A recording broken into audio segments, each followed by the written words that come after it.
Hello, traders. FX Pip Collector here. Today is Wednesday, April 9th, and this is my morning analysis for gold. If you haven't done so yet, definitely do check out my free Discord channel, which is linked down here in the corner at the end of the video, and take a look at my website, fxpipcollector.com. So, anyways, gold is playing out pretty much exactly like I was saying yesterday. I was saying that most wave A's do end around the high of the previous trend. This is extremely clearly one, two, three, four, five waves down.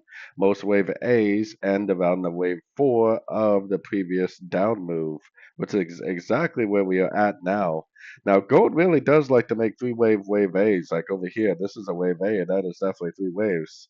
So this could end up just being a one, two, three of A, make it like a one, two, three of B, and then maybe like five waves of C. I personally think this is going to end up being an ABC of B, whether it's a 335 or whether it's a 333 like a WXY. We'll have to just watch and see. But I believe that it's going to end up making some sort of a corrective overlapping pattern, probably up to at least one of these higher Fibonacci levels for wave B, most likely before it ends up going back down for a bigger wave C.